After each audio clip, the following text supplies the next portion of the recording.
Eagles Entertainment. Eagle Eye in the Sky is fueled by Gatorade, the official sports drink of the Philadelphia Eagles. Anything that moves, I don't care who it is. Let's go. Give me everything you got. Play fast, play hard. Let's meet these boys tonight in their house. It's party time. It's party time. Flag, here we go. Touchdown! You are listening to the Eagle Eye in the Sky podcast. Now here's your host, Fran Duffy. That's right of the weekend. We've got day 4 of training camp today as the Eagle Eye in the Sky podcast, fueled by Gatorade, continues. I'm Fran Duffy, and as always, I think we've got a great show for you here on episode number 339. At the top of this week's show, we've got Chalk Talk, where I chat with Chris McPherson and Ben Fennell about what we saw at the NovaCare Complex on Saturday evening. Yes, Saturday evening. It was the first evening practice that I can remember since the Eagles have moved training camp back here to South Philadelphia. So that was a little bit fun because usually it's over. If it's a night practice, it's over at Lincoln Financial Field. Today, Military Day, you had military personnel in attendance at the NovaCare Complex. And that was always fun. There were activities beforehand and afterwards, which was always good. And it's always a great tradition each and every year that I know the players always look forward to. But plenty of action on the field. We're going to get to it with Chris and Ben right here at the top of the show. As always, quick reminder, if you like what you're hearing here on the show and our training camp recaps, go on to Eagle Eye in the Sky and podcast over on Apple Podcasts or Stitcher, wherever you listen. Leave us a rating, leave us a comment. If you have got a question, we'll answer it right here on the show. We're going to do it a little bit later, right after Chalk Talk. So if you've got a question about this Eagles team, what we're seeing, just jump on, leave it right in the comment box, and we'll answer it here on the show. Appreciate everybody that has left us a rating recently. That said, let's get into the top of the show. It's time now to talk with Ben and Chris in Chalk Talk. Let's get down to business. It's time for Chalk Talk. All right, well, let's get things rolling here as I welcome in Chris McPherson and Ben Fennell to break down day 4 of Eagles training camp. Guys, a little bit of a different atmosphere today. It was military day here at the NovaCare Complex, and practice did not start until 5:30 p.m. We had been going off the 10 a.m. start times for the first 3 days of camp. So a little bit of change of pace here for the 4th day, but excited to get into some of these big takeaways. And as always, we will go over to Chris McPherson to take us through some of the news of the day, whether it's transactions, some injury news. C-Mac, what do you got for us here at the top of the show? We need our audio producer, Peter Kelly, to throw in like a little jingle or a chime or something. Sort of almost, I think of like Ben working on the draft all these years where you get the jingle for when a team makes a pick. Dun, dun, dun, oh my God. It's just absolutely beautiful. All right. Well, PK is editing this tonight. So we will, this is us letting him know that, he's got to get on this. He's got to get us a little sounder for you. Yeah, so absolutely beautiful evening for some Eagles football there. Like you said, Fran, a military day, great festivities, lively crowd on the sidelines. From an injury standpoint, good news, Quez Watkins practiced. He was non-COVID illness, so had not been out there the first couple of days, but he was out there and made a nice catch in one-on-ones. We could probably talk about that later on. The one that everyone's going to be talking about is Devante Smith. He exited practice after an early team session. However, he quickly came back and watched the rest of practice from the sidelines without his helmet. The team is saying it's a leg injury, so hopefully it'll just be day-to-day. Added to the injury report today, linebacker Davion Taylor, who had been working with the first team unit in the first 3 days of practice. He's day-to-day with a quad injury. Other receiver, Jalen Reagor, did more work on Saturday as he's progressing from his lower body injury. So that's the injury update for this Saturday. Yeah, so I guess building off that, as always, we'll go into some depth chart notes. At linebacker with no Davion Taylor, we saw a new combination up with the first team unit. It was TJ Edwards at middle linebacker, Rashad Smith, the young veteran from FAU, next to TJ Edwards there. And then that strong side backer position, it seemed to be Joe Osman and Patrick Johnson, the rookie from Tulane, kind of getting both of those reps there on the are next to those guys. Jordan Mailata, it was his day at left tackle, so he gets his second day as the starter after Andre Dillard had his second day on Friday. And then also on defense at safety, Kayvon Wallace still getting those first team reps next to Anthony Harris. That was the same as yesterday. If you may remember, if you've been listening every day, Marcus Epps got those reps on day 2. So Kayvon Wallace held that down for day 4. Let's get into our big takeaways. Not too much that we have to hit on there, which was important. I guess we'll come to you, Ben, first. Big takeaway from the day here on Saturday. Well, throughout the week, I just feel like there's been a lot of flux with the offensive line. We have a well-documented battle at left tackle. Right guard, Brandon Brooks has been back, but Matt Pryor has been up and down as well. Left guard right now is Nate Herbig. It could be Sayamala when the season comes. It could be Landon Dickerson down the road. Long story short, the mainstay, Jason Kelsey, 33 years old, entering season 11. This guy is not slowing down. Just lock onto him for one session of practice because he is so much fun to watch and gives their offense so much diversity and flexibility. He's continually out on the perimeter, leaking out on screen passes, washing out defensive linemen, getting to the second level. And when he leaks out to the perimeter, he runs 110 miles an hour. You see him blur across the field. He is just a lot of fun to watch. He's been the cornerstone of that offensive line with all the moving parts around him. Jason Kelsey, year 11, he still has plenty of juice and plenty of good football. I think he's somebody that's kind of overlooked because it's so assumed and so consistent that it almost doesn't impress you on a day-to-day, but a guy that's worthy of our attention and our praise. I think we get so caught up this time of year talking about the new players, the young players. It's kind of like, honestly, I mentioned Fletcher Cox in this segment. Was it yesterday or the day before? And it feels weird saying, oh, well, yeah, of course Fletcher Cox looked good, Fran. He's one of the best players on the team. You would say the same thing. Of course Jason Kelsey looked good. You hope Jason Kelsey looks good. But that's the thing. When you're talking about some of these older players, you want to make sure that they still show up. They still look the part here at this stage of their career. And we're seeing that from Jason Kelsey. We're seeing that from Fletcher Cox. We've seen it from Brandon Graham so far, here in this camp. We see, Lane Johnson looks good. All these guys, it's good to see the veterans still look the part. And I think that's important that you bring that up. C-Mac, what would be your takeaway here? We all know Father Time is undefeated too. Yeah, so, that's right. Everyone's going to have their day, but it's nice just to check in on those wily old vets to make sure they're still sharp. Good segue into the first quick point I want to bring up, mentioning some of those cornerstone players like BG and Kelsey. How about Nick Sirianni with the T-shirt collection? Okay. During the OTAs, he had a Brandon Graham T-shirt. Later on, he had the Jason Kelsey Mummers Parade outfit T-shirt from the Super Bowl Parade of Champions. Today, we talked about him yesterday, special teams, Jake Elliott with a For the Win with Elliott's jersey number plastered on there, Elliott's autograph. So, how about the coach? A little tip of the cap, making sure he connects, going back to those core principles, connects with those cornerstone players. So just wanted to note that. And I thought, Ben, you did a great job of mentioning Kelsey. Jake Elliott connecting with some field goals today in practice, which is good. They had some full field goal versus field goal block action in special teams drills. And I thought Jake hit some big kicks.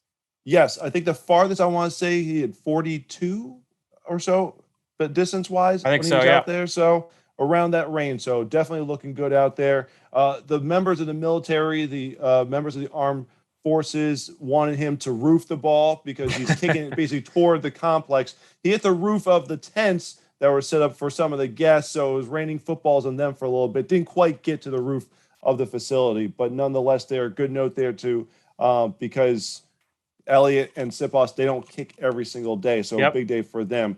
But my actual big takeaway, it's the class of 2018. We talk about, fasting with the young guys, but how about these guys who are entering the primes of their careers? 5 draft picks in that class. All 5 are key contributors and being looked upon for big things here in 2021, from Dallas Goddard to Avonte Maddox to Josh Sweat, who was asked if he feels like he's primed to have a career year.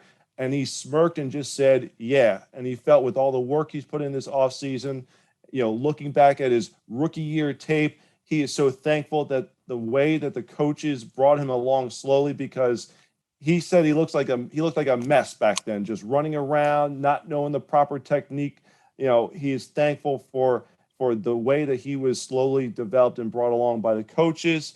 Also, Matt Pryor, he's working in as the right guard with Brandon Brooks out right now. And then lastly, but not least, Jordan Mailata, who's in that competition for the starting left tackle position. So, that class of 2018, Josh Sweat said, we're all here, okay? All 5 members of the class are key contributors. And if this Eagles team is going to have success in 2021, they're going to need these guys to really evolve and take on much larger roles. So it's great to see the patience, especially with guys like Mailata and Sweat, finally pay off. And then, You have Max going back into the slot. Goddard obviously has shown a ton of promise here. Pryor has played some big games for this team. So all 5 guys going to be huge for this Eagles team. Without getting into it, too deep down the rabbit hole of this being a "what have you done for me lately" society and social media rage where you need everything now. With both of those players, you mentioned Jordan Mailata, you mentioned Josh Sweat. Being able to put the time in, let those guys grow, let those guys develop. I remember, Ben, at the end of last year's an Eagles game plan, I did a whole segment just on Josh Sweat. We went and pulled clips of him rushing the quarterback back as a rookie, then in year 2, and then watching him in year 3 develop the rush plan each of those years, and you see him get better and better and better. And he's been one of the best defensive players so far in camp. In terms of how active he's been, how often he's been around the football. And really, it goes to looking at a lot of these young players. I even think back to, there was a lot of discourse around Jordan Mailata a year ago. Right now, training camp this time last year. Oh, is he worth the time? Is he worth the patience? Is he ever going to pan out? And obviously we saw what he did last year and how he's still continuing to grow. He's still continuing to develop. And so that's why for me, my big thing was looking at these young receivers. This is my big takeaway from today, because they had wide receiver DB drills for the first time today. We got to see some one-on-ones, and I'm just sitting there watching. We're taking in the one-on-ones. Jalen Reagor, who you mentioned, C-Mac, got a little bit more extended action here on Saturday. He runs a great comeback route against Darius Slay. Great separation at the top of the route, gets the reception on the far sideline. A couple plays later, Quez Watkins, who saw the field for the first time today, unbelievable acrobatic catch way downfield over Michael Jaquette, jumps up and over him. You see the leaping ability, the body control, the ball skills, the ability to finishes to the ground, holds onto the ball. Outstanding catch from Quez Watkins. Very next rep, you see J.J. Arcega-Whiteside working out of the slot. Outstanding route. Is able to separate on the corner route, looks it in over the shoulder along the sideline, pulls it in, both feet in for the big catch. John Hightower comes up a couple reps later, wins on a slant on the inside. So you're seeing these young guys all start to show flashes. And we've seen all of these players show flashes throughout their career. And I think especially, look, with Arcega-Whiteside, he's going into year 3. Just like those guys last year we talked about, Jordan Mailata, Josh Sweat. That was year 3 for them a year ago. Still let these guys develop. Sometimes these guys are not going to come in year 1 and look exactly how you imagine when they came out of college. You got to give some of these times some time to season, right? And so I think when you look at all these players, I'm really excited. Are all of them going to work out? That's unlikely, right? And not every single one of these guys is going to hit. But when you have a number, I didn't mention Travis Folgham. He made some plays today. Obviously, Greg Ward, he had a great route, and he's starting to see more extended action. I'm excited about what this group of receivers could be. It's obviously a very young group, but the flashes are good. I think this is a system that will cater to their strengths. I'm excited to see how they go and how they continue to develop. I know that this is a long time ago at this point, okay? But next Saturday night, or right around this time as we're recording this, Harold Carmichael is going to be inducted in the Pro Football Hall of Fame. Now, 50 years ago, he was drafted by the Eagles, and if you looked at his numbers from his first 2 seasons, you wouldn't think that he would ever make the starting lineup, let alone become a key contributor for a team that would win the NFC Championship eventually and go to the Super Bowl, but then end up in the Pro Football Hall of Fame. So if you look back at the production for Howard Carmichael, his first 2 seasons, very lackluster. He looked like he was lost, was trying to find his way in the game, just couldn't put it all together. Well, he eventually found it and became one of the most graceful, yet dominating with that size in a much different era of NFL football, where, defensive backs had free reign to do what they wanted against wide receivers, and Harold Carmichael needed every bit of that 6'8" frame and wingspan to be able to win against these defensive backs. So obviously, I'm not expecting any of these guys to end up with a bust in Canton, but certainly, it goes back to what we talked about with the guys like Mailata and Sweat. Let's give these guys a chance to develop. There's a reason these guys were drafted. The talent evaluators, the personnel guys, they all saw something in these guys. You need the coaches to have time to bring it out of them.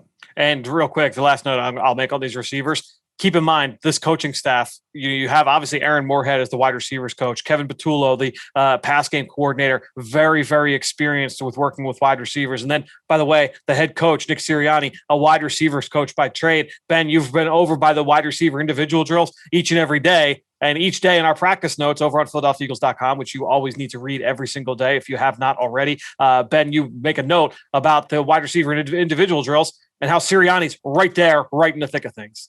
Well, not just over there as a quiet observer. He is hands-on in almost every drill, whether contributing to poking the ball out late or immediately looking to correct and evaluate some of the players immediately after a rep. He is very, very involved and clearly has a passion for the receiver position and coaching these guys up.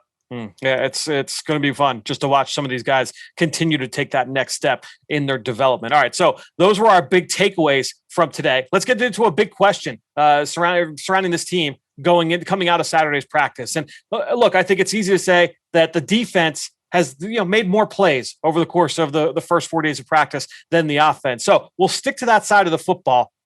Is there a defensive player that has stood out most to you over these first four practices? C-Mac, I'll come to you first. Is there a defensive player that comes to mind for you?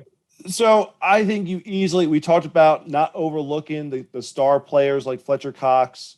Javon Hargrave has made a ton of plays. Yep. You can go anyone along that defensive line, I think, could win this award. For me, with the way that offense has not been able to push the ball down the field, I'm going to go with Anthony Harris, okay? New member of the secondary, coming in to take that leadership role, has that experience playing in Minnesota, which, we're expected to see kind of, Jonathan Gannon, utilized here in Philadelphia.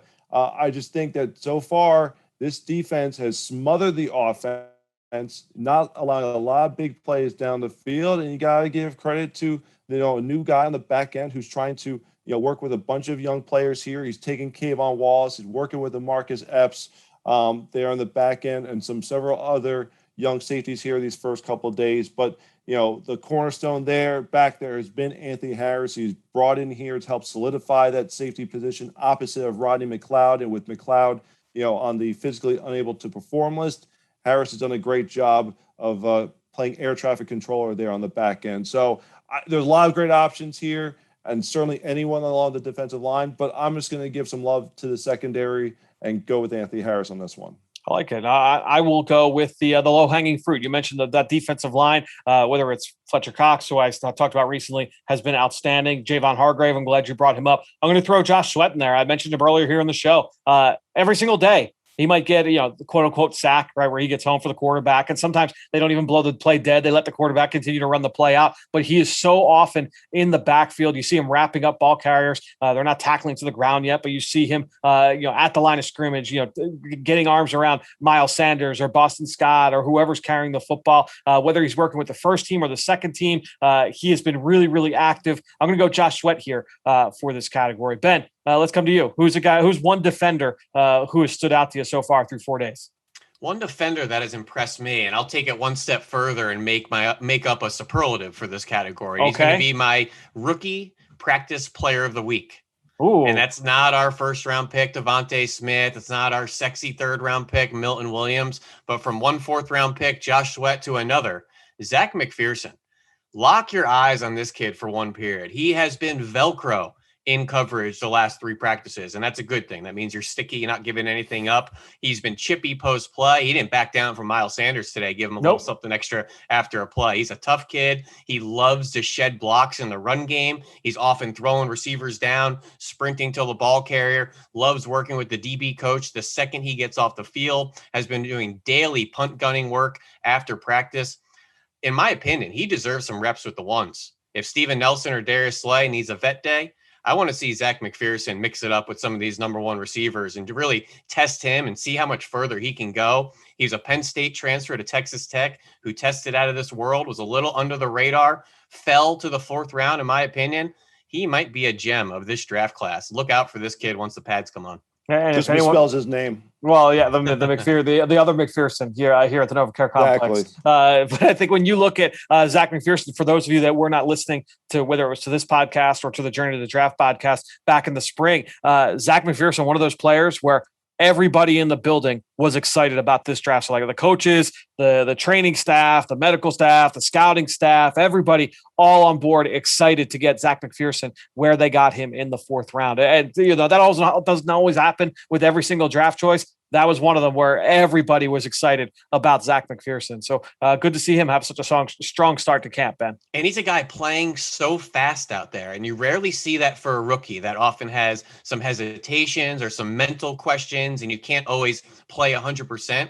He looks very comfortable, very confident. If you're making a mistake, that's okay. He's going to do it full speed. He just looks very, very comfortable. That number 27 out there doesn't look like a rookie.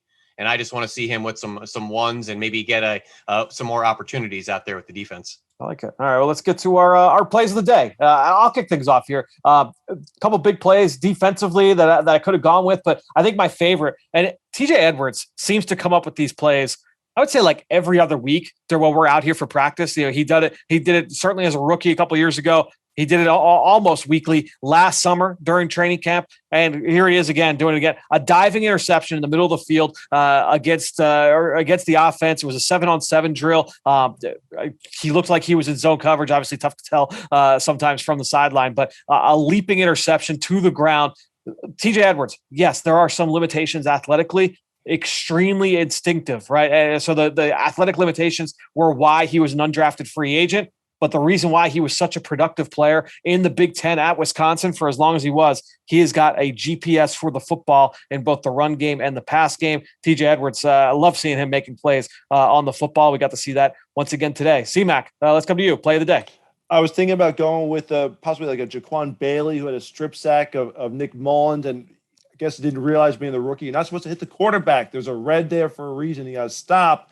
But nonetheless, they're great hustle play. Another member of the defensive line that we're not even talking about. But I'm going to go with the classic Zac Ertz. Ran a beautiful out and up, which is fooled defenders so many times during his tenure here in Philadelphia. Jalen Hurts with a nice throw for a big play down the sideline. One of the few big plays the offense was able to make here on Saturday evening. So I'm going to go for a little throwback there with Zac Ertz there coming up with the play of the day. Well, that was right in front of me and Fran. I thought Fran was going to make a play on the ball. There was just miscommunication between us. We'll take a look at the tape. I figured I'd let Zac have that one. I'll go back to the tape. We'll readjust and we'll make corrections for tomorrow.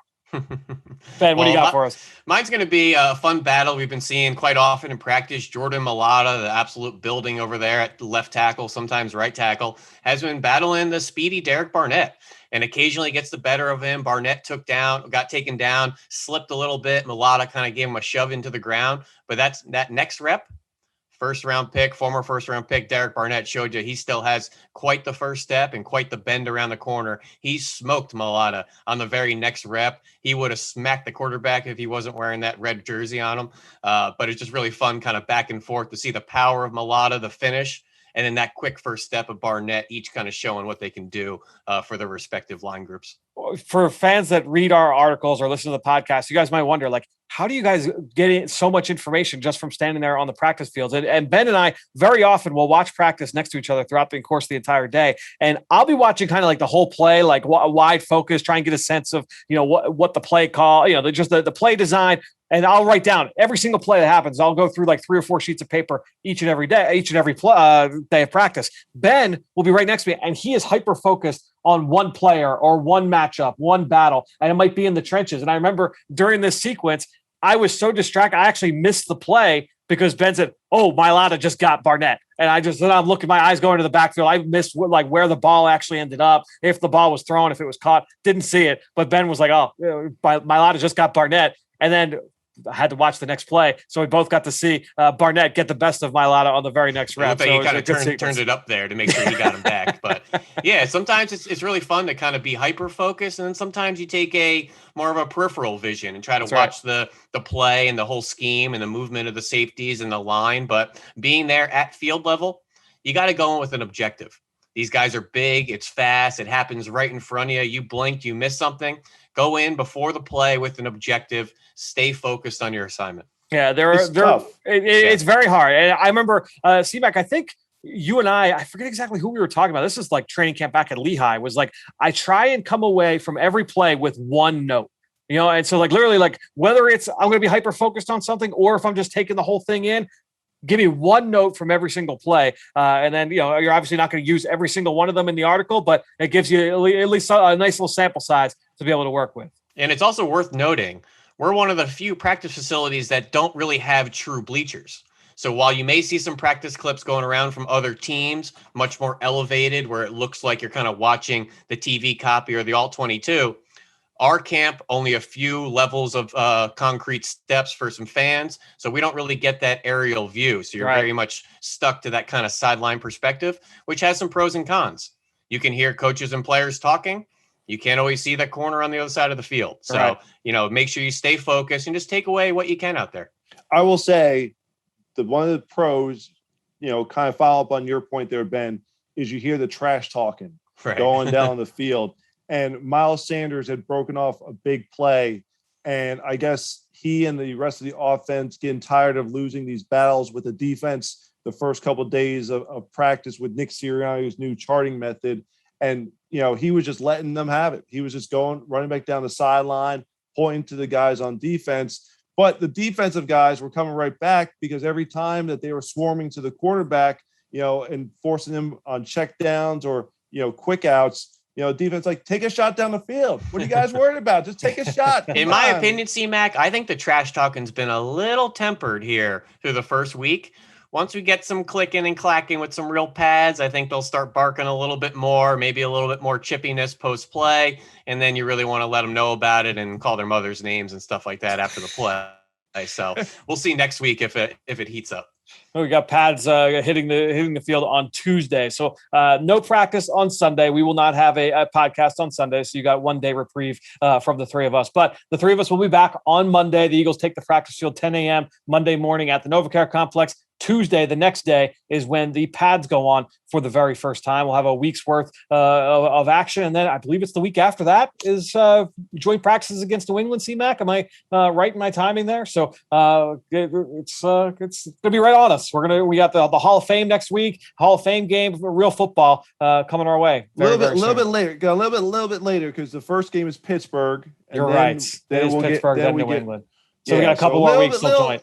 Little we can grow.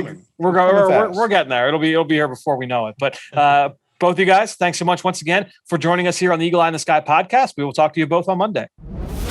Well, great stuff there from both Ben and Chris, who you can follow on Twitter just like I do. And while you're at it, I'm at Eagles XOs. That's where I post all the podcasts I'm a part of and all of our X's and O's content that we produce here with Eagles Entertainment. You know how much I appreciate everybody that promotes this podcast on social media. That's one way to support the show. But the best way is to go on to Apple Podcasts or Stitcher, leave us a rating, leave us a comment. I want to give a shout out today to someone who did exactly that. Brandon left a 5-star review asking, do you think last year's coaching staff was not able to coach up our young players? Maybe we're underestimating this year's Eagles. If so, and Brandon, I wouldn't go that far. I wouldn't say that they were unable to coach up the young players. That last staff did a great job of developing talent over the course of their time, their tenure here in Philadelphia. There are still some holdovers from that staff on this staff. Obviously, there were a lot of things that led to the lack of success last year in 2020. And there was a lot of factors that go into play there. So I don't think that that's necessarily something I would look back to 2020. I do think looking at this staff, and it's something, Dave Spadaro and I, we do our daily live streams leading into the start of practice each and every day. You can go check it out over on PhiladelphiaEagles.com, the Eagles mobile app, all of the social channels. And we were talking about just the energy that this young coaching staff, one of the youngest coaching staffs in the NFL, if not the youngest staff, and just looking at the energy that they bring in the meeting rooms and out in the practice field, you could feel that energy. And it's a group of teachers. It's a group of young guys that are just trying to get after it and try and develop it. And one of the things that I've seen as well is that each and every day at the end of practice, what you'll see is that a lot of the third stringers and the young players, they are doing extra drills, not just like on their own, but with the coaches, organized sessions. Maybe they'll do, a 7-on-7 drill, or, today there was O-line and D-line were working by themselves. Again, the young players all off to the side. And so they're clearly trying to foster a culture that focuses on player development. And that's something that's new this year. I think that's really interesting, something we're seeing every day over at practice. So again, Brandon, I don't think it's something that I look back to 2020, but just looking at this staff, certainly that is a point of emphasis. They are trying to continue to develop these young players? So great question. Thank you. And thank you to everybody out there for your continued support of this show and all the rest of our podcasts with Eagles Entertainment. That being said, I think that'll do it. Another show in the books here on the Eagle Eye in the Sky podcast, fueled by Gatorade. For everybody here at the NovaCare Complex, I'm Fran Duffy. We will talk to you next week. Hi, Eagles fans. I'm Connor Barwin, and I'm here to tell you about the Eagles Autism Challenge presented by Lincoln Financial Group. This year's event will take place on Saturday, August 21st, and we can't wait to see all of you back at Lincoln Financial Field live and in person. Register today to walk, run, or ride. In addition to making a transformational impact on the autism community, you'll also receive a complimentary ticket to our public practice on Sunday, August 22nd. Register today at eaglesautismchallenge.org, and I'll see you there.